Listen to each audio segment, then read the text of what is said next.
तो आज हम लोग इलेक्ट्रोमैग्नेटिज्म स्टार्ट करते हैं। इलेक्ट्रिसिटी हम लोग का कंप्लीट हो गया है, ठीक है। तो आज हम लोग इलेक्ट्रोमैग्नेटिज्म स्टार्ट करते हैं।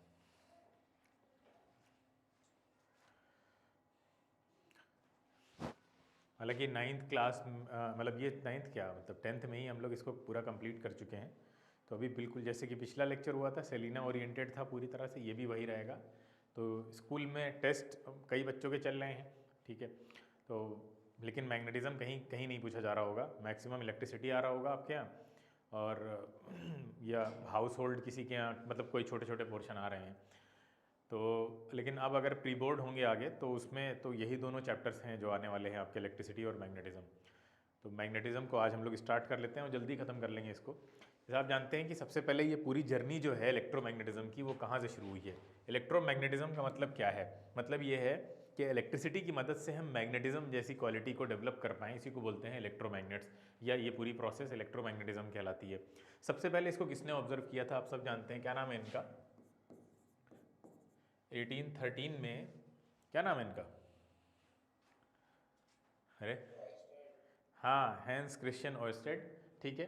1813 में ये एक्सपेरिमेंट कर रहे थे, हम सब जानते हैं। वहाँ पे कंपस रखा हुआ था, तो जैसे ही वायर में करंट फ्लो होती थी तो कंपस डिफ्लेक्ट होता था।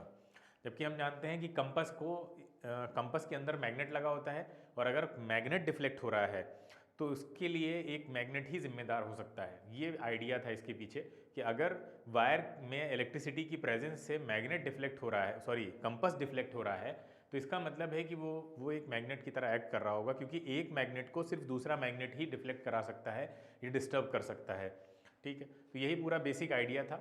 अब देखिए ये इस तरह का एक इलेक्ट्रिक सर्किट है, ऐसे ही कुछ रहा होगा उनके टाइम पे भी। अब यहाँ पे बैटरी लगी हुई है, रियोस्टेट लगा हुआ है, यानी उसमें आप रेजिस्टेंस को वेरी करा सकते हैं, ये की है।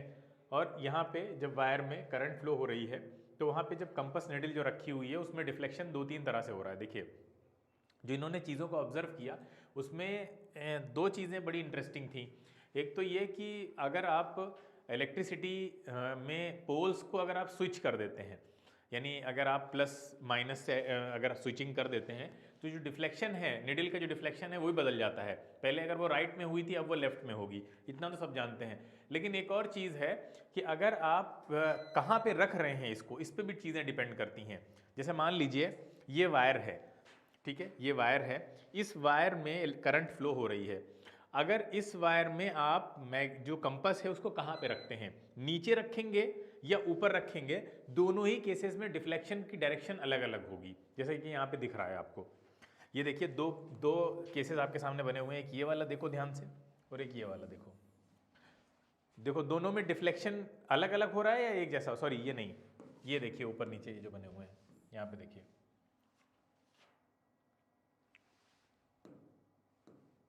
एक सेकंड, हाँ ठीक है,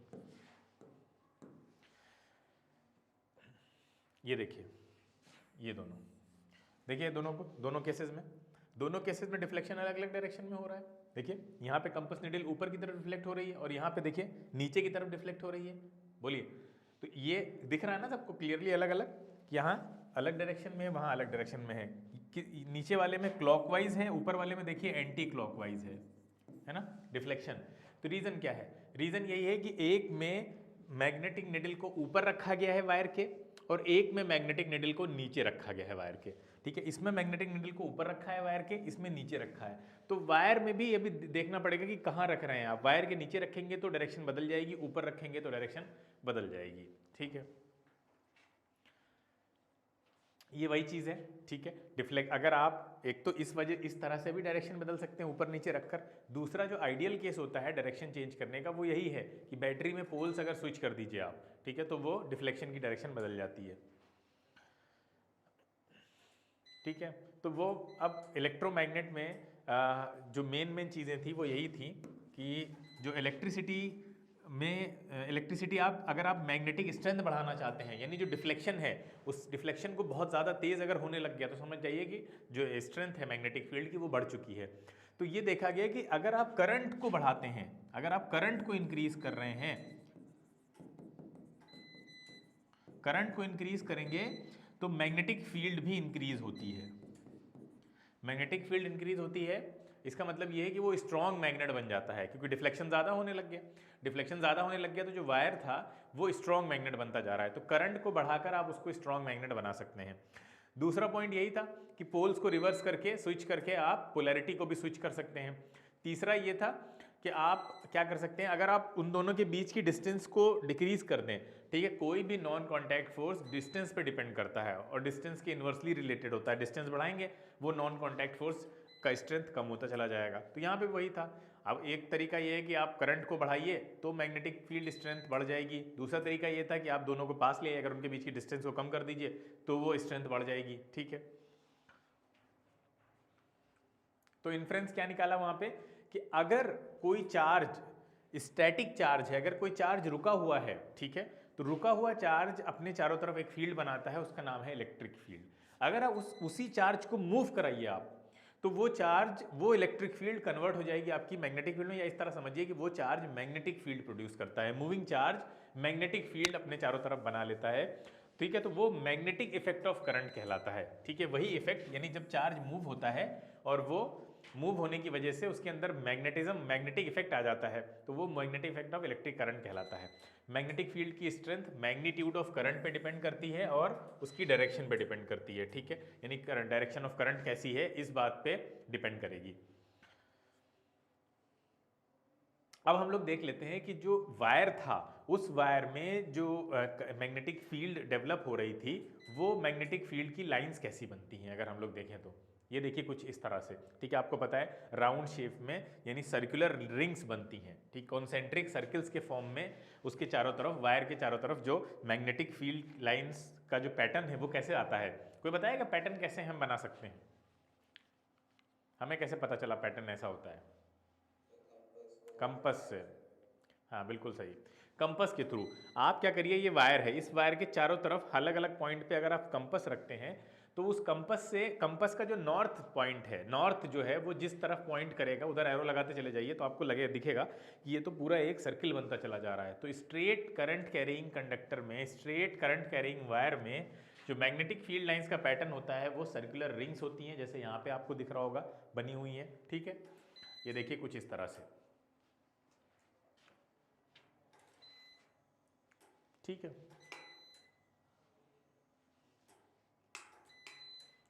ये देखिए इसमें कुछ इस तरह से बनी हुई है सर्कुलर रिंग्स, आपको दिख रहा होगा।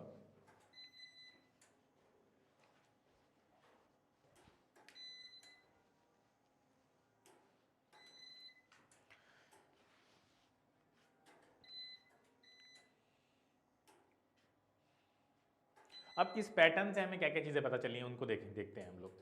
तो मैग्नेटिक फील्ड लाइंस एक स्ट्रेट करंट कैरिंग वायर में सर्कुलर होती हैं और उस वायर के परपेंडिकुलर होती हैं। यहाँ पे देखिए पीछे इस वायर के परपेंडिकुलर ही आपको दिख रहा होगा। ये अगर इसके चारों तरफ अगर फील्ड बनेंगी तो वो इस वायर के तो परपेंडिकुलर डायरेक्शन में हुई ना। अगर जैसे हाथ को हम वायर वो मान लें, मैग्नेटिक फील्ड लाइंस मान लें, तो ये जो वायर है उस मैग्नेटिक फील्ड लाइंस के परपेंडिकुलर डायरेक्शन में ही है, नीचे की तरफ। ठीक है, और कौन सी चीज़ें हमें पता चलती हैं यहाँ से कि अगर आप डायरेक्शन ऑफ करंट को रिवर्स कर देते हैं तो pattern of iron filings change नहीं होगा, पैटर्न चेंज नहीं होगा, लेकिन डायरेक्शन चेंज हो जाएगी। मतलब क्या है, जैसे ये वायर है, इस वायर में अगर करंट ऊपर की तरफ जा रही है, सपोज करिए करंट की डायरेक्शन ऊपर की तरफ है, तो करंट की डायरेक्शन ऊपर की तरफ होती है तो हम लोग राइट हैंड थंब रूल से निकाल लेते हैं। तो ये जो स्ट्रेट करंट कैरिंग वायर में अगर हम मैग्नेटिक फील्ड की डायरेक्शन को पता करना चाहते हैं, पैटर्न तो पता है सर्कुलर रिंग्स होती हैं, लेकिन डायरेक्शन क्लॉकवाइज एंटी क्लॉकवाइज पता करना है तो कौन सा रूल होता है जिससे पता करते हैं? बताइए। Right hand thumb rule. हाँ, राइट हैंड थंब रूल में थंब क्या बताता है? करंट की डायरेक्शन को। तो हाँ, करंट अगर ऊपर जा रही है तो थंब ऐसे, ये जो फिंगर्स हैं वो जिस डायरेक्शन में कर्ल हो रही होती हैं वही मैग्नेटिक फील्ड लाइंस की डायरेक्शन होती है। तो अब बताइए अगर ऊपर करंट है तो फील्ड लाइंस किधर है, क्लॉकवाइज है एंटी क्लॉकवाइज है? हाँ, एंटी क्लॉकवाइज है, यानी कुछ इस तरह बनेगा। ऐसा बोलो, ऐसे जा रही होंगी, सिंपल है। अच्छा, अगर हम करंट को रिवर्स कर देते हैं, करंट अगर नीचे जाने लग जाए, सपोज करिए ये वाला देखिए, तो करंट को अगर रिवर्स करते हैं तो क्या हो जाएगा, यही लाइन कैसी बन जाएंगी अब, क्लॉकवाइज। भाई करंट नीचे जा रही है तो ऐसे पकड़ेंगे आप, देखिए थंब ऐसे लेकर आएंगे आप, ऐसे जा रही है देखिए ऐसे, तो ऐसे क्लॉकवाइज हैं, तो क्लॉकवाइज होंगी तो कुछ ऐसा बनेगा, बोलो। ठीक है, तो यही लिखा हुआ है यहाँ पे सेकेंड पॉइंट में। ठीक है, नेक्स्ट आगे चलते हैं हम लोग। अभी तक हमने देख लिया कि करंट कैरिंग वायर में अगर हम स्ट्रेट वायर लेते हैं तो स्ट्रेट वायर में जो लाइंस होती हैं मैग्नेटिक फील्ड लाइंस वो सर्कुलर होती हैं और उनकी फील्ड लाइंस की डायरेक्शन क्लॉकवाइज है एंटी क्लॉकवाइज है, ये निकालने का तरीका हमें मिलता है राइट हैंड थंब रूल से। ठीक है, इतना सबको क्लियर है। अब हम लूप में समझते हैं। ठीक है, लूप का मतलब है कि अगर वायर को हम रिंग शेप में अगर हम मोल्ड कर दें, फोल्ड कर दें, तो कैसी फील्ड लाइंस बनेंगी। तो देखो ये वाला सबने देखा होगा, ये इससे पहले भी करा चुके हैं, खैर फिर से देखिए, ये कुछ इस तरह की बनेंगी फील्ड लाइंस, है ना। अच्छा, जैसे जैसे आप देखिए ये सर्किल्स यहाँ पे भी बन रहे हैं, इस तरह समझिए, ये देखिए सर्किल्स यहाँ पे भी बन रहे हैं ना, ये वाले दिख रहे हैं नहीं दिख रहे हैं, इस तरह से। ये देखिए ऐसे ये सर्किल्स बन रहे होंगे, ये ऐसे। और जैसे जैसे सेंटर की तरफ जा रहे हैं लाइंस स्ट्रेट हो रही हैं, क्या देख पा रहे हो? देखो। अच्छा, कोई इसका रीजन बताएगा?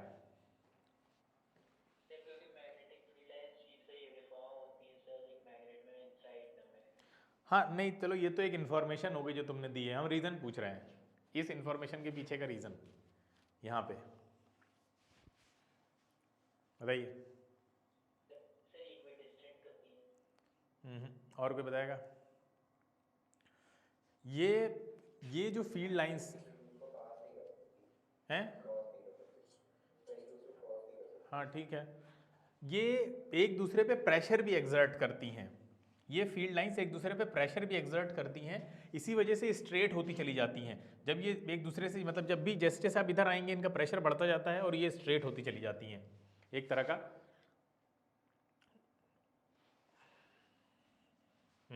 ये देखिए, तो ये अगर हम इस लूप के अंदर देखेंगे, देखिए लूप के अंदर भी आपको रूल वही लगाना है, राइट हैंड थंब रूल वाला। तो राइट हैंड थंब रूल का अगर आप रूल लगाते हैं तो अगर आप यहाँ पे देखिए, ये देखिए यहाँ से अगर आप इस वाले वायर में स्ट्रेट वायर में समझना चाहते हैं तो ये यहाँ के लिए P पॉइंट पे तो स्ट्रेट वायर है, यहाँ पे Q पे भी स्ट्रेट वायर है। तो देखिए करंट ऊपर की तरफ जा रही है, तो अगर आप राइट हैंड थंब रूल लगाएंगे तो देखिए क्लॉकवाइज मिल रहा है, यहाँ पे एंटी क्लॉकवाइज मिल रहा है, बताइए। नहीं, यहाँ से अगर आप लगाएंगे तो ये तो ये ऊपर जा रही है ना करंट, तो करंट की डायरेक्शन में अगर थंब को रखेंगे तब तो ये ऐसे जा रही है, तो ये क्लॉकवाइज लग रही है, तो एंटी क्लॉकवाइज है,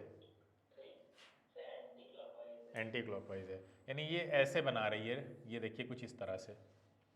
अच्छा, यहाँ आ जाते हैं क्यू पे, क्यू पे नीचे की तरफ जा रही है, तो नीचे जा रही है तो कैसी मिलेगी यहाँ पे बेटा? क्लॉकवाइज। हाँ, देखो ये समझ पा रहे हो ना, ये दिख रहा है क्लियर, फिगर क्लियर दिख रहा है ना, ये वाला दोनों का P पॉइंट और Q पॉइंट देखिए ध्यान से। हाँ ठीक है, और यहाँ पे भी देखिए जैसे जैसे आप यहाँ पे दूर जा रहे हैं, इससे इधर भी दूर आ रहे हैं, तो ये स्ट्रेट होती चली जा रही हैं उसी फोर्स की वजह से, रिपल्शन वाला फोर्स कह लीजिए आप उसको, रिपल्सिव फोर्स कह लीजिए। तो वायर की विसिनिटी में, यानी वायर के करीब करीब अगर आप देखेंगे, आसपास देखेंगे, तो मैग्नेटिक फील्ड लाइन सर्कुलर होती हैं। ये देखिए वायर की विसिनिटी में P और Q के पास सर्कुलर होंगी। उसके अलावा अगर आप विद इन द स्पेस देखेंगे, वायर ने जो स्पेस इनक्लोज कर रखा है P और Q के पास, मैग्नेटिक फील्ड लाइंस की डायरेक्शन सेम होती है। ठीक है, सेम कहाँ पे होगी? ये देखिए यहाँ पे सेम डायरेक्शन, देखो यहाँ पे लग रही है नहीं, देखिए ये क्लॉकवाइज है, ये एंटी क्लॉकवाइज है, लेकिन अगर आप इस पूरे वायर के लूप के सेंटर की तरफ बढ़ेंगे तो एक यहाँ पे देखो, ये देखो बिल्कुल सेम डायरेक्शन लग रही है इनकी, ये देखिए, क्या पहचान पा रहे हो भाई? ये यहाँ से क्लॉकवाइज आ रही हैं, ये यहाँ से एंटी क्लॉकवाइज आ रही हैं, लेकिन बीच में जहाँ पे लाइंस स्ट्रेट हो रही हैं वहाँ पे जो डायरेक्शन है वो बिल्कुल सेम है, जबकि दोनों की इंडिविजुअल डायरेक्शन अलग अलग है। वही यहाँ पे समझाया गया है, ये वाली पॉइंट देखिए, इस पॉइंट को। फिर मैग्नेटिक फील्ड लाइंस यूनिफॉर्म होती हैं सेंटर पे, अभी देखा हमने, ठीक है। सेंटर पे magnetic field lines along the axis of loop होती हैं और नॉर्मल टू इट्स प्लेन होंगी, ठीक है, ऑब्वियस सी बात है। नेक्स्ट पॉइंट कह रहा है the magnetic field lines becomes denser, that is the magnetic field strength is increased. ठीक है, जहाँ जहाँ पे मैग्नेटिक फील्ड लाइंस जितना ज़्यादा करीब करीब होंगी वहाँ पे मैग्नेटिक फील्ड की स्ट्रेंथ बहुत ज़्यादा होगी, ठीक है। तो उससे फायदा क्या होगा? Strength of the current in the loop वो भी बढ़ेगी, ठीक है। अगर आप नंबर ऑफ टर्न्स बढ़ा देते हैं, इंक्रीज कर देते हैं, आपको हमने बताया था, याद होगा, कि जैसे नंबर ऑफ टर्न्स बढ़ाने से फायदा क्या कैसा होता है। देखो ये एक सिंगल टर्न है, सिंगल लूप है, सिंगल लूप की अपनी मैग्नेटिक फील्ड लाइन से सपोज करो ये इस तरह से कुछ निकल रही है। अच्छा ये बताओ, ये जो हमने फिगर बनाया है इस हिसाब से इसका कौन सा एंड नॉर्थ होगा, कौन सा साउथ होगा?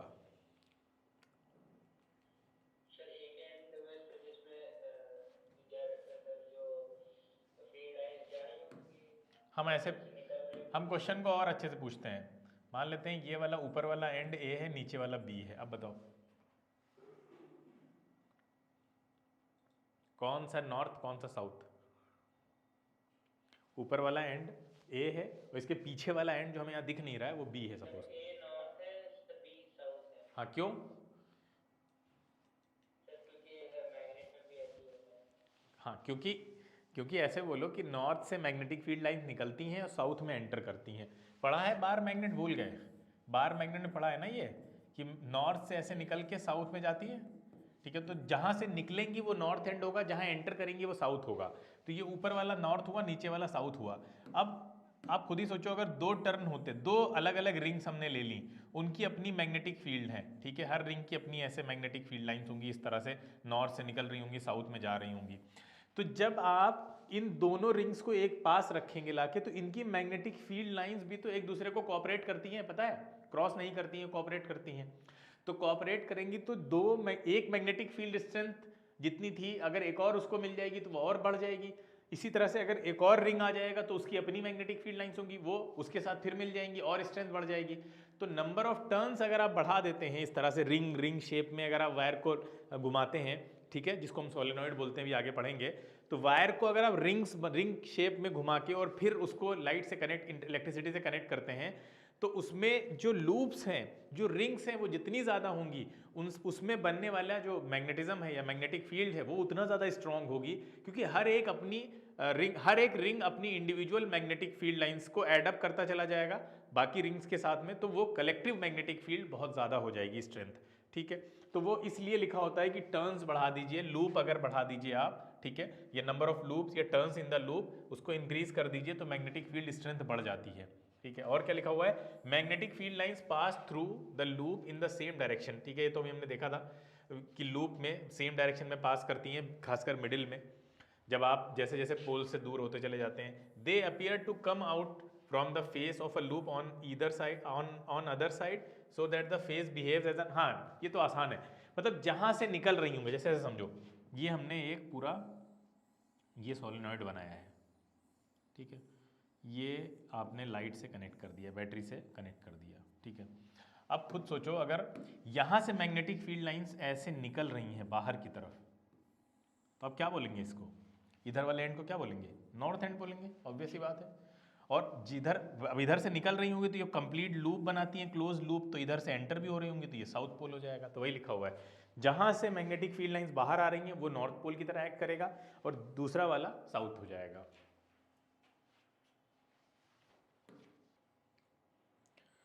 नेक्स्ट है क्लॉक रूल। क्लॉक रूल का क्या मतलब है? देखिए, इससे हम बहुत आसानी से ये भी पता कर सकते हैं क्लॉक रूल से कि मतलब अगर आप खाली फेस देख लें लूप का, तो करंट उसके अराउंड जिस फेस में भी एंटी क्लॉकवाइज डायरेक्शन में होगी वो नॉर्थ पोलैरिटी में होगा। ठीक है, अगर वो करंट क्लॉकवाइज डायरेक्शन में, यानी उल्टा, उल्टा मतलब देखो ऐसे समझो, क्लॉक फेस रूल कुछ नहीं है, आप राइट हैंड थंब रूल को उल्टा अप्लाई करिए। देखिए, आपको क्या बताया था, करंट की डायरेक्शन अगर ऊपर की तरफ है तो जो फील्ड लाइंस है वो जिधर जा रही होंगी, टर्न कर रही होंगी, वो मैग्नेटिक फील्ड लाइंस की डायरेक्शन बताएगा, मतलब क्लॉकवाइज या एंटी क्लॉकवाइज। तो अब यहाँ पे उल्टा हो जाएगा। अब करंट किस डायरेक्शन में, अब लूप में तो करंट ऐसे ही जा रही होगी, गोल गोल घूम रही होगी करंट, क्योंकि लूप अगर वायर को अगर आप सर्किल में बना दें, एक रिंग शेप में बना दें वायर को, तो करंट भी तो ऐसे ही रिंग शेप में ही घूमेगी, ऐसे ऐसे। तो करंट जिस डायरेक्शन में जा रही है उस डायरेक्शन में अपनी फिंगर्स को ऐसे कर्ल करिए आप। ठीक है, फिंगर्स को करंट के हिसाब से ऐसे रखिए, जैसे वायर में करंट अगर ऐसे जा रही है, ऊपर से नीचे जा रही है, ऐसे ऐसे जा रही है अगर, तो आप ऐसे फिंगर को कर्ल करेंगे, यानी इधर से अगर करंट चढ़ रही है, ऐसे समझो, अगर करंट मेरे तरफ से चढ़ रही है तो जिधर से चढ़ रही है वायर में, आप अपनी फिंगर को भी ऐसे चढ़ा के ऐसे कर्ल कर लेंगे। तो थंब आपका जिस डायरेक्शन में होगा, ध्यान से सुनो, थंब आपका जिस डायरेक्शन में होगा वो डायरेक्शन होगी आपकी नॉर्थ पोल की। ठीक है, इसका मतलब है कि मैग्नेटिक फील्ड वहां से बाहर निकलेंगी। इतनी बात क्लियर है? बताओ, अब आपको पता है कि अगर मान लो सामने से करंट चढ़ रही होती, मतलब मेरे इधर अपोजिट डायरेक्शन में करंट ऊपर चढ़ रही होती वायर में, तो मैं ऐसे अपने फिंगर्स को रखता, कर्ल करता। अब देखिए, थंब इधर जा रहा है तो नॉर्थ पोल इधर होगा, बाकी दूसरा साउथ पोल होगा। बोलो, ये बात समझ में आई सबको? बताओ बेटा। तो वही लिखा हुआ है यहाँ पे, ये देखिए, तो ऐसे भी याद रख सकते हैं आप। एंटी क्लॉकवाइज होगा तो वो मतलब करंट अगर एंटी क्लॉकवाइज जा रही होगी, जैसे यहाँ पे है, तो करंट अगर एंटी क्लॉकवाइज जा रही है तो आप ये थंब रूल अप्लाई करके यहाँ देख लो, थंब रूल यहाँ अप्लाई करके देख लो, आपको पता चल जाएगा कि वो जो ये वाला एंटी क्लॉकवाइज होगी तो सामने वाला जो फेस होगा आपका वो कैसा होगा, सामने वाला फेस कैसा होगा बेटा, हाँ नॉर्थ हो जाएगा। और क्लॉकवाइज अगर करंट है, मान लीजिए जैसे लूप दिया हुआ है, अब इसमें करंट एंटी क्लॉकवाइज आपको साफ साफ दिख रहा है कि इधर से जा रही है, यानी करंट का रूट ये है, ठीक है, ऐसे जा रही है। तो फिर आप ऐसे ही बगैर कोई रूल लगाए हुए ऐसे ही समझ लीजिए इसको, डायरेक्ट याद रखिए कि ये नॉर्थ पोल कहलाएगा। और अगर करंट क्लॉकवाइज जा रही है तो साउथ पोल कहलाएगा। हमने आपको पहले बताया भी था कि एंटी क्लॉकवाइज को हम ऐसे बनाते हैं नहीं, बोलो। तो ये बताओ ये कौन सा स्ट्रक्चर बन रहा है, एन बन रहा है, दिख रहा है आपको, एन बन रहा है। और ऐसे ही क्लॉकवाइज को हम ऐसे बनाते हैं, ये आपको बता चुके हैं पहले, ये इस तरह से। तो यहाँ पे देखिए ये स्ट्रक्चर कौन सा बन रहा है, एस बन रहा है ये, तो ये आपका साउथ हो जाता है। इसलिए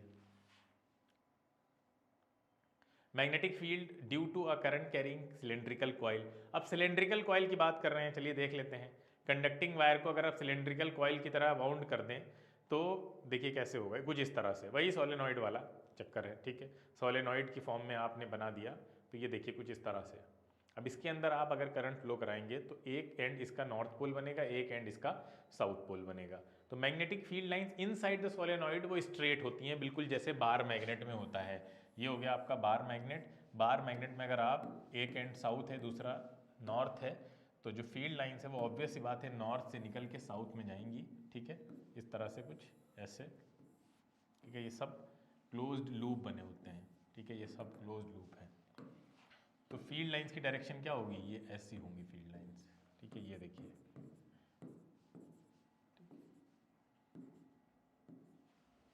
अब जो सोलेनॉइड होता है, सोलेनॉइड आपका कुछ इस तरह का होगा, ठीक है। ये आपने बैटरी से कनेक्ट कर दिया इसको, ठीक है। अब ये क्या कह रहे हैं कि जैसे मैग्नेट के अंदर, यानी जो बार मैग्नेट है बिल्कुल बार मैग्नेट की तरह ही एक्ट करता है ये, कि बार मैग्नेट में आपको पता है नॉर्थ टू साउथ जो लाइन अंदर से जाके लूप पूरा करती हैं वो स्ट्रेट होती हैं, ठीक है। हर जगह मैग्नेटिक फील्ड स्ट्रेंथ सेम होती है। तो आपको यहाँ पे भी वही चीज़ दिखेगी कि अगर ये यहाँ से लाइन निकल रही है बाहर की तरफ, ठीक है, यहाँ से लाइन बाहर की तरफ निकल रही हैं, या आप ऐसा समझ लीजिए कि इसमें आपने करंट फ्लो कराई। अब मुझे बताओ ये करंट यहाँ पे क्लॉकवाइज जा रही है एंटी क्लॉकवाइज जा रही है, जल्दी बताओ। करंट ऐसे जा रही है, तो यहाँ पे करंट कैसी है, क्लॉकवाइज या एंटी क्लॉकवाइज? एंटी क्लॉकवाइज का मतलब ये कौन सा एंड होगा बेटा, अभी देखा था एंटी क्लॉकवाइज होगी तो कौन सा एंड होगा, कौन सा पोल होगा? अरे जल्दी बताओ यार। एंटी क्लॉकवाइज होगी तो साउथ हो जाएगा। अरे यार एंटी क्लॉकवाइज में ऐसे ऐसे बनाओगे ना, ये देखो ये कौन सा फिगर बन रहा है, तो नॉर्थ बन रहा है ना। अरे ऐसे देखो, एंटी क्लॉकवाइज ऐसे होता है, ये देखिए बनाइए कौन सा बन रहा है, नॉर्थ। एन बन रहा है ना, ये देखो ध्यान से, एन ऐसे ही तो बनता है, तो यानी कि ये नॉर्थ होगा, तो ये एंड हो जाएगा नॉर्थ, और दूसरा वाला ऑटोमेटिकली क्या हो जाएगा, साउथ, ठीक है। तो यहाँ पे जब मैग्नेटिक फील्ड लाइंस बनाई जाएंगी तो कुछ ऐसे जा रही होंगी, कुछ ऐसे, तो बाहर तो वो ऐसे ही सर्कुलर लूप बना रही होंगी, लेकिन अंदर बिल्कुल स्ट्रेट होंगी, वो लूप पूरा करेंगी जाके, बिल्कुल एग्जैक्टली रिसेंबल करेंगी बार मैग्नेट को, बस वही लिखा हुआ है यहाँ पे। मैग्नेटिक फील्ड्स को इंक्रीज कर सकते हैं आप, अगर आप सोलेनॉइड के टर्न्स को बढ़ा दीजिए और ज़्यादा कर दीजिए। बढ़ाने से क्या होगा, अभी पहले पीछे बता चुके हैं कि हर एक की magnetic field, individual magnetic field add होती चली जाएगी।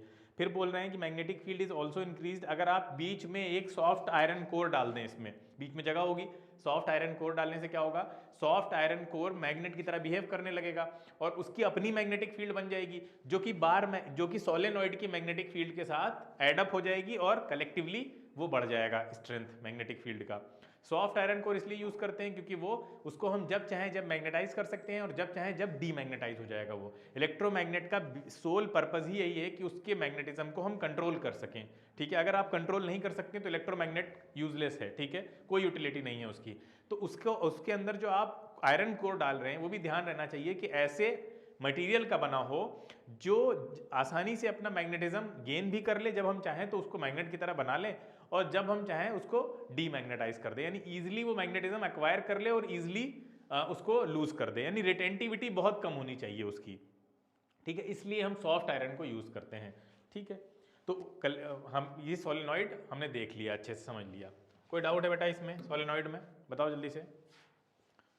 समझ में आ गया? आसान है, पढ़ चुके हैं इससे पहले हम लोग आसानी से। ठीक है, आगे क्या है? सोलेनॉइड के बारे में ही बताया जा रहा है कि करंट, आप पोलैरिटी कैसे स्विच कर सकते हैं, करंट की डायरेक्शन को पोल्स की डायरेक्शन को बदल दीजिए। यानी अगर प्लस माइनस से जुड़ा हुआ है, इधर वाला अगर मान लीजिए पहले प्लस से जुड़ा हुआ था और इधर वाला माइनस से जुड़ा हुआ, तो इसकी पोलैरिटी अगर आप स्विच कर देंगे तो वहाँ पे नॉर्थ साउथ की पोलैरिटी भी स्विच हो जाएगी, क्योंकि करंट भी क्लॉकवाइज एंटी क्लॉकवाइज वाला मामला बदल जाएगा। ठीक है, आगे क्या है इसमें? सिमिलरिटीज़ क्या होती हैं करंट कैरिंग सोलेनॉइड और बार मैग्नेट में, सब आप जानते हैं पहले ही। ठीक है, मैग्नेटिक फील्ड लाइंस का पैटर्न बिल्कुल सेम होता है दोनों में। दूसरा क्या है? करंट कैरिंग सोलेनॉइड को जब आप फ्रीली सस्पेंड करेंगे तो जैसे कि bar magnet north south direction में रुकता है आके, ये भी रुकेगा।